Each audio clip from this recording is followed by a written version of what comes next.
Jangan jadikan belajar itu adalah keinginan. Kalau kita buat keinginan dalam belajar, kita sendiri akan jenuh, bosan. Yang namanya juga manusia, pasti ada titik jenuhnya.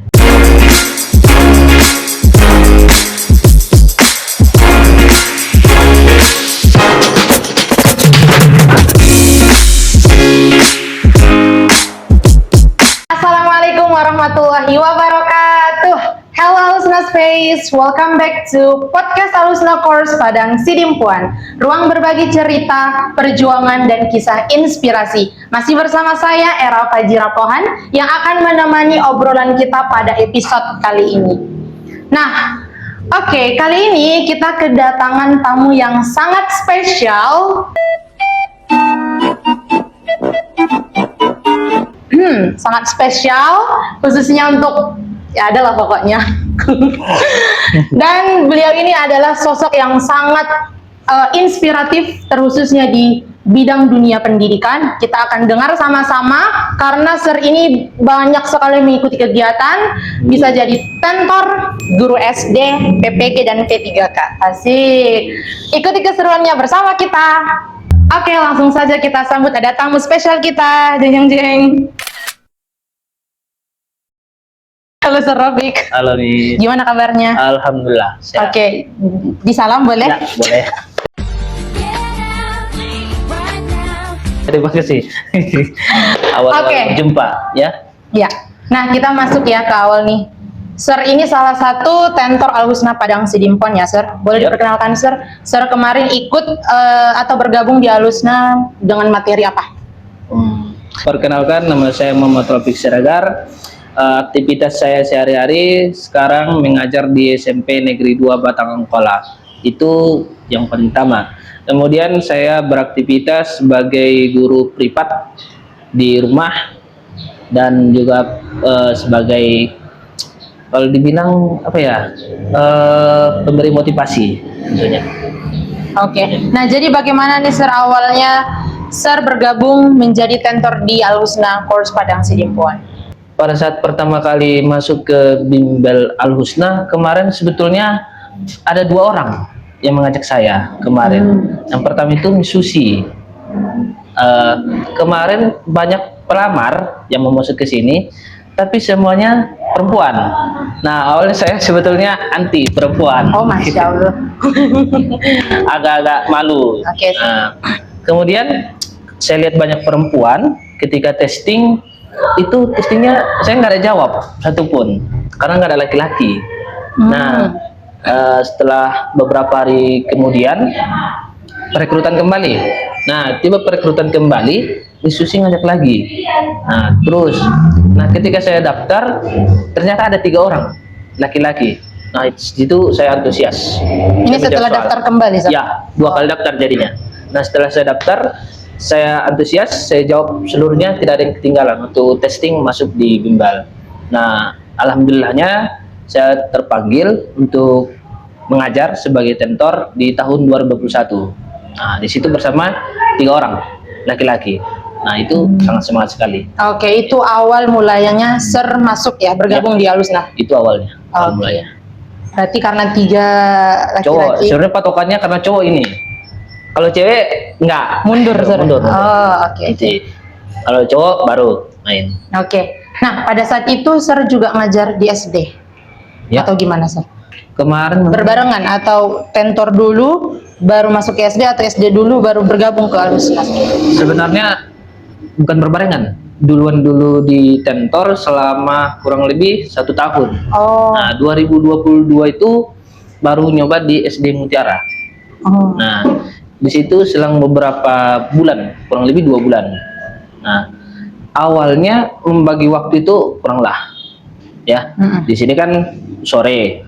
Kalau waktu pertama masuk SD itu jam 7 sampai jam 2. Sampai siang, ya, sampai siang. Kemudian masuk lagi di sore, tentunya. Itu efisien, cuma jaraknya 1 jam perkiraan, kurang lebih lah. Nah, itu cukup membuat awal-awalnya susah, tapi lama-kelamaan terbiasa. Iya. Nah, capeknya iya ada. Jadi duluan dulu tentor baru, jadi nggak berbarengan. Oh, nggak berbarengan, Sir? nggak berbarengan. Oke, saat menjalani dua peran itu kan, Sir, sebagai guru di SD dan juga tentorial Lusna, apa kira-kira tantangan terbesar, Sir? Menjalani dua peran sekaligus. Tantangan terbesar itu di waktu. Di waktu. Iya, kadang membagi waktu itu kadang susah, kadang enggak gitu. Tapi sebetulnya kembali ke diri kita sendiri, ya kan. Kalau kita mau yang lebih bagus, kita bagi waktu seefisien mungkin.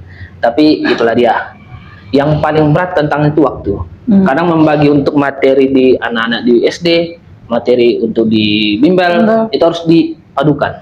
Karena nggak boleh tinggal di SD, nggak boleh tinggal di bimbel. Karena kedua-duanya penting. Jadi membagi waktunya, itulah paling besar. Nah, di bimbel kan, Sir, kita banyak program. Ada kelas reguler, kelas privat, dan yang lainnya. Kemarin, Sir, masuk di kelas reguler dan privat untuk semua jenjang SD, SMP, SMA. Ya. Kemarin di awal masuk di sini masih di reguler SD. SD. Nah, kemudian lama kelamaan masuk di privat dan reguler di tingkat SMP sama SMA.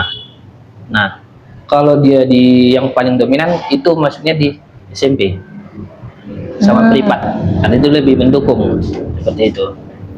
Oke. Nah, dari pengalaman, Sir, ya, jadi tentor, kira-kira apa, Sir, pelajaran berharga yang paling Sir ingat selama menjadi tentor? Selama menjadi tentor ya? Iya, Sir. Kalau menurut saya pribadi, selama menjadi tentor, yang paling berharga itu ketika berkumpul bersama tentor yang lain atau bersama sesama tim. Iya, Sir. Karena ketika kita berkumpul sesama tim, ini khusus dulu sesama tim ya. Sesama tim itu kami dulu sempat mengasah beberapa soal, ya. Ada beberapa soal yang nggak bisa dijawab, kami tutor.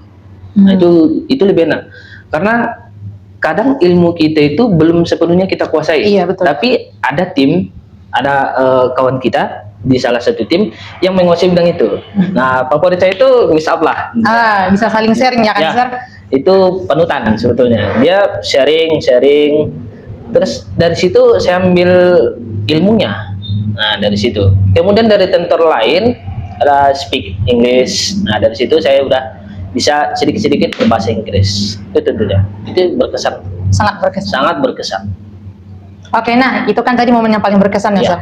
Nah, kalau kira-kira momen yang paling lucu, paling lucu yang selalu diingat selama mengajar di Alus. Nah, mungkin sama murid-murid, Sir, karena dengar-dengar Sir ini termasuk kantor terfavorit.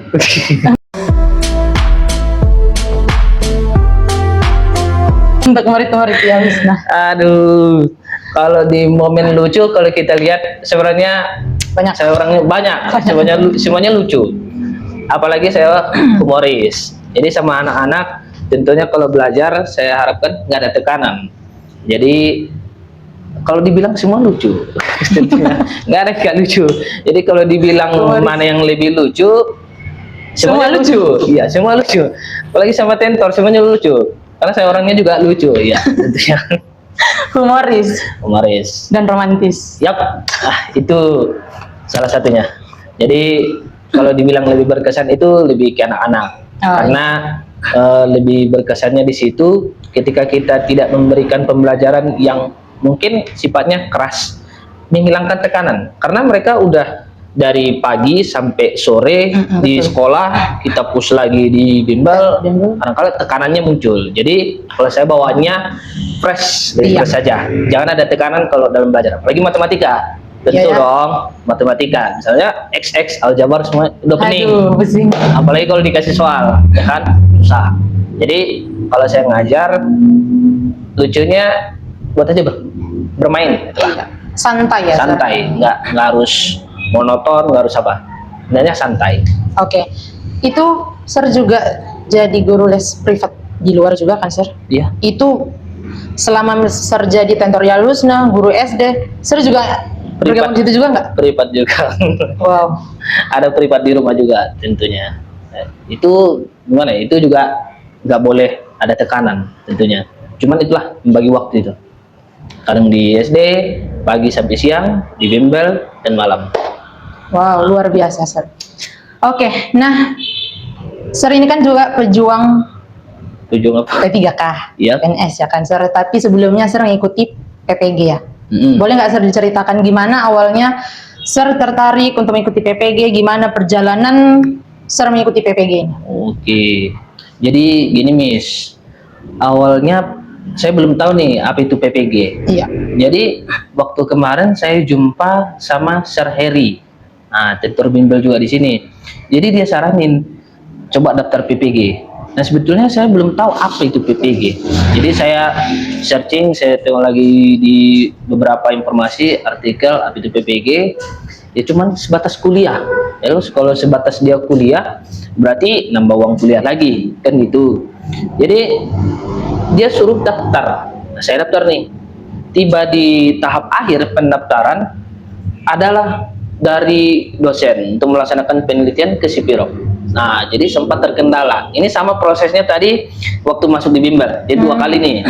Sempat terkendala pada saat penelitian. Nah, itu udah tutup pendaftaran. Jadi saya nggak ambil pusing kalau masalah yang awalnya. Kemudian datang lagi berita nggak daftar PPG gitu. Adalah kawan kemarin yang mengatakan daftar aja PPG. Nah, pada saat itu saya lagi di SD. Saya telepon Miss Aflah.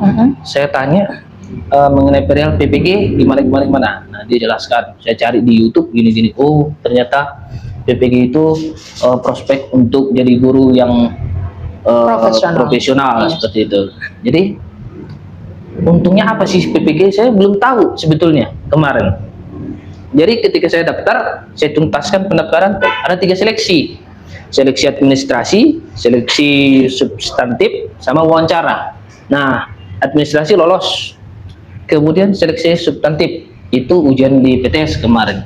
Nah, itu malamnya nggak belajar apa-apa, karena nggak tahu apa yang mau dipelajari. Tiba-tiba ujian, tuh ada 50 soal matematika semuanya. Wow. Wah, itu membuat nggak ada persiapan sama sekali, nggak ada apa. Tapi alhamdulillahnya bisa Itu terjawab. kemarin pilihan ganda Sir? Pilihan ganda. Oh, pilihan ganda. Pilihan ganda. Ada literasi dan numerasinya juga. Nah, 15 soal.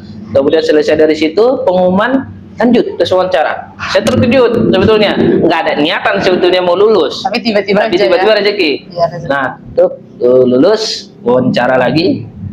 Dari pusat, tinggal tunggu pengumuman. Setelah selesai wawancara, tiba-tiba lulus. Wow.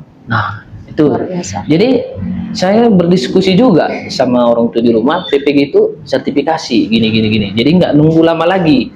Kalau kita honor 2 tahun ini nunggu antrian. Kalau sertifikasi tinggal 1 tahun udah. Nah, itu. Jadi dari situ tuh fokuslah di PPG 1 tahun. Sebetulnya ketika udah lulus ini belum diizinkan sebetulnya berangkat ke Medan. Saya pilih penempatannya di Medan. Ya, di UMSU. Karena kemarin permintaan orang tua itu S2. Harus S2 dulu.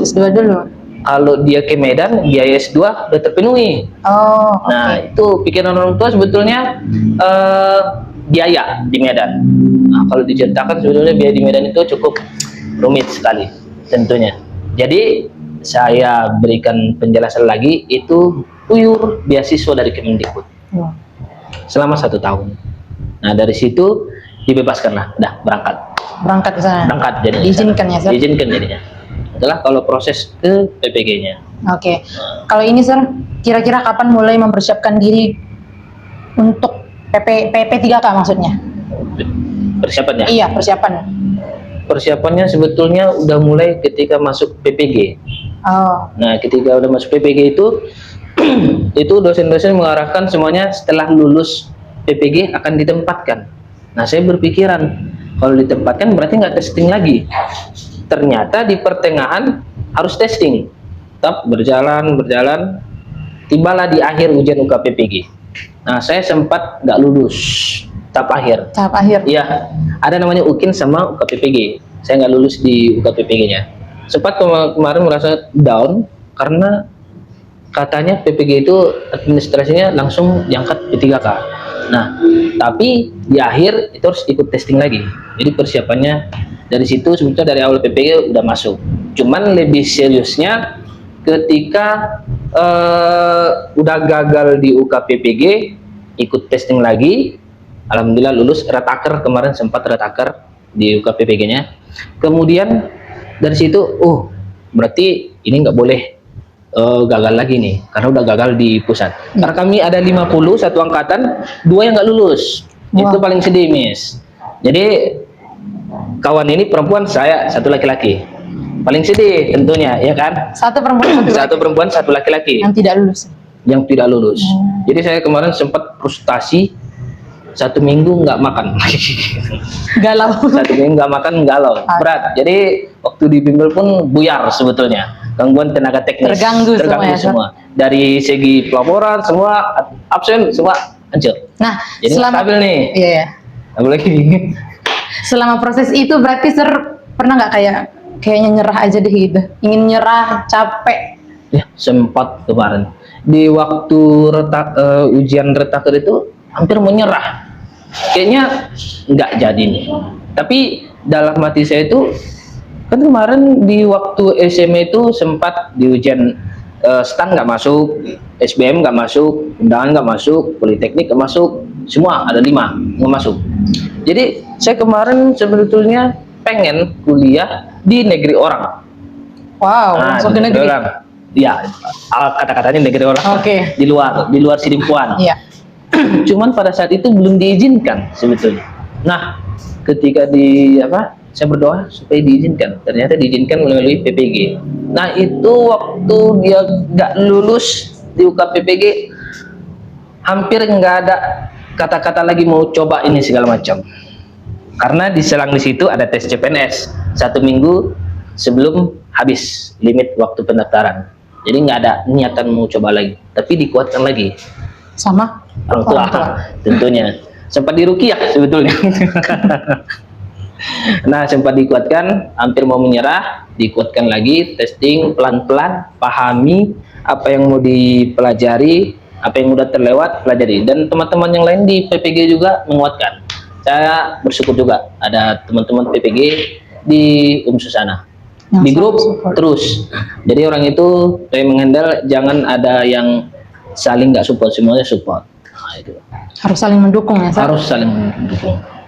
Nah, momen saat dinyatakan lulus P3K, bagaimana sih perasaan Sir? Wah, kalau perasaan tentunya senang, bahagia, campur aduk, nangis, terharu, semua lengkap. Karena pada dasarnya harapan sendiri dan harapan orang tua juga, itu tentunya. Oke, Sir. Nah, apa yang membuat Sir ini tetap bertahan sebagai pejuang pendidikan? Kalau saya pribadi, tentunya sekarang sebagai pejuang pendidikan bukan dilihat dari aspek manapun ya. Saya pribadi melihat sudut pandang bahwa anak-anak itu perlu belajar. Sebetulnya kita terapkan kepada anak-anak itu kebutuhan. Mereka butuh dulu dalam belajar, bukan keinginan.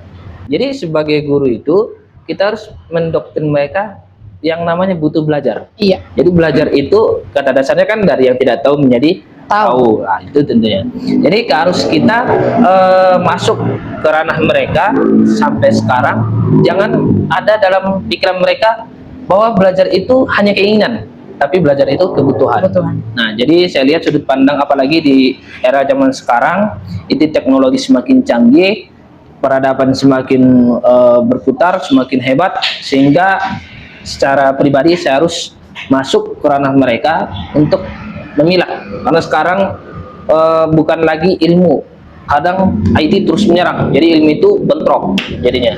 Ada kalanya siswa itu nggak mampu bagaimana cara mengatasi IT dengan ilmunya. Jadi sampai sekarang ini saya lebih memilih untuk menjadi pejuang. Saya ingin anak-anak itu masuk melalui gerbang impian mereka, itu tentunya. Luar biasa sekali. Nah, kenapa nih akhirnya Sir memutuskan untuk tidak melanjutkan sebagai tentor Riyadul Husna? Ketika sudah lulus ya? Iya, ketika sudah lulus P3K. Nah, ini perlu saya luruskan nih, Miss. Oke.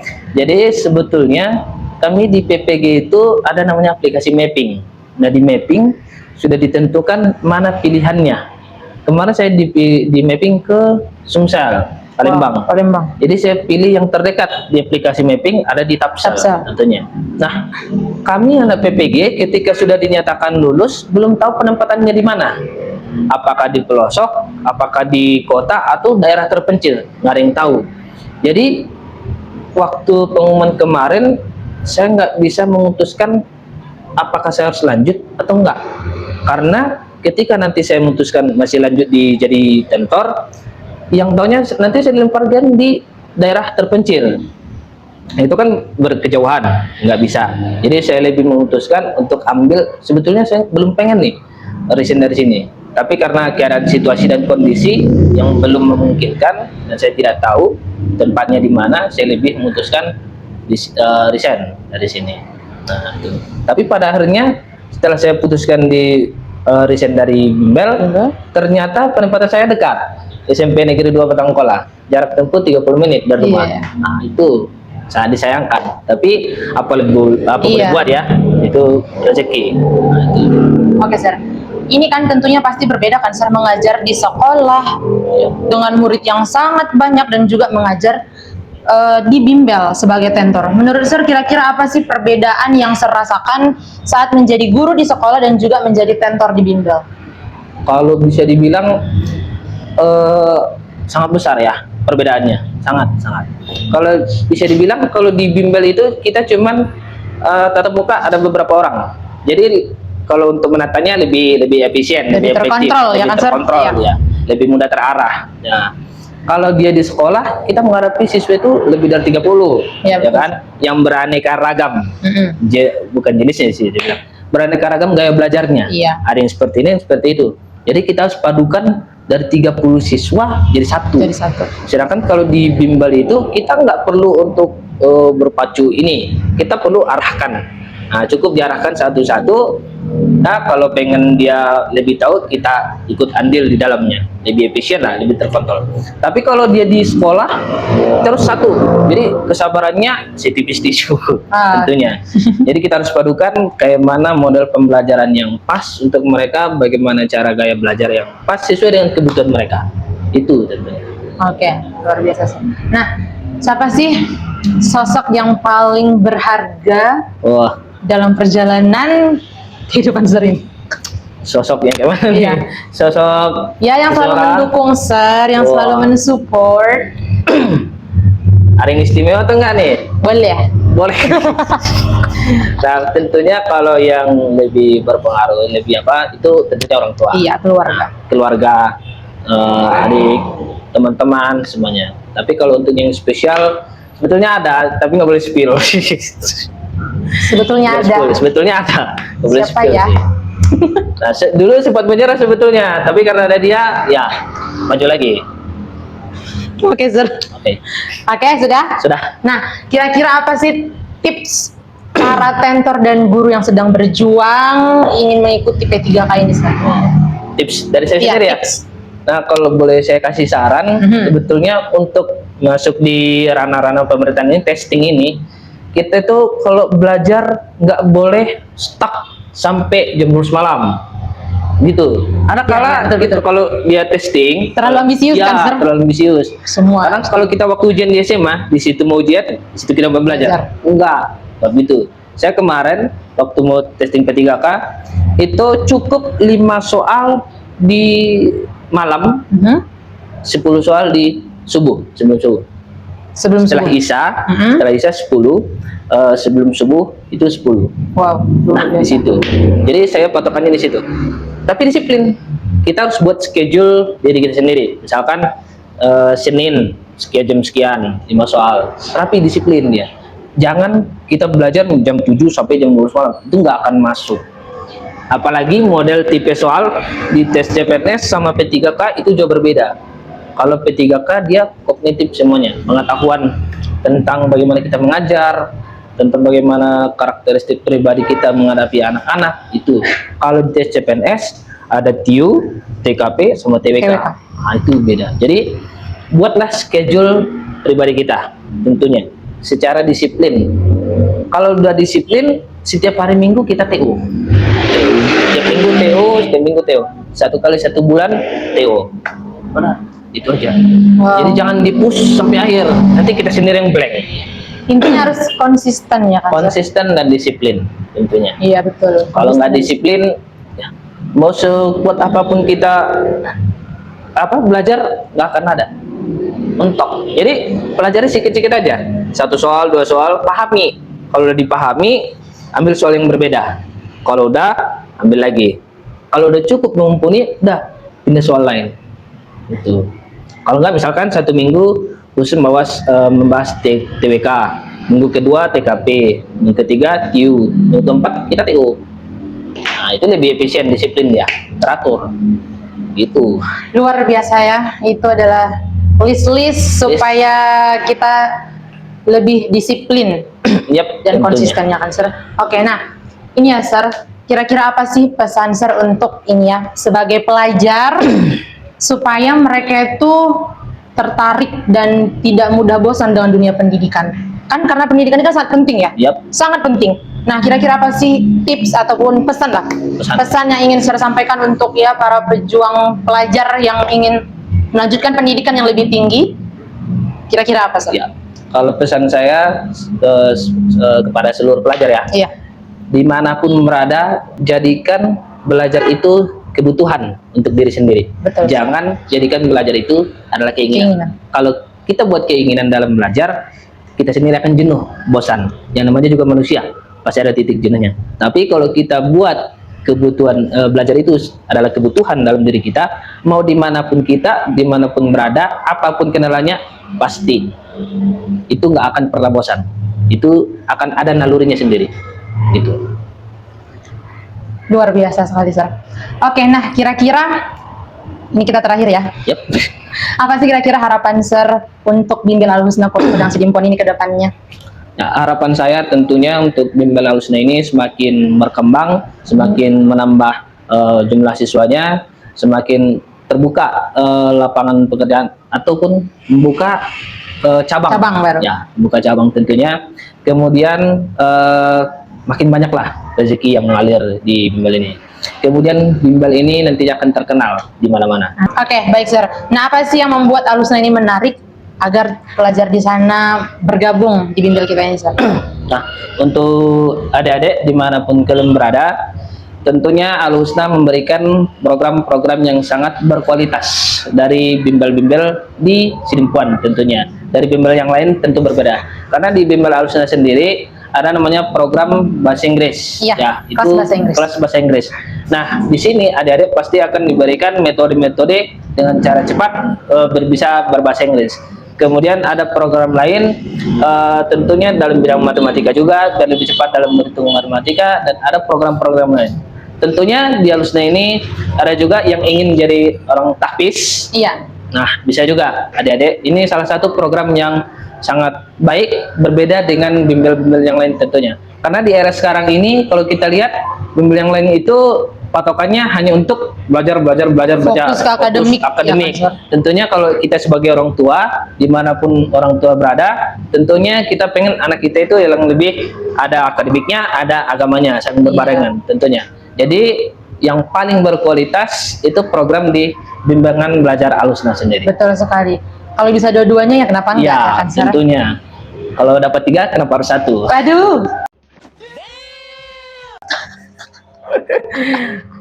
Oke, terima kasih sudah setia mendengarkan podcast kita pada episode kali ini dengan kisah yang sangat menarik dan juga menginspirasi untuk kita semuanya.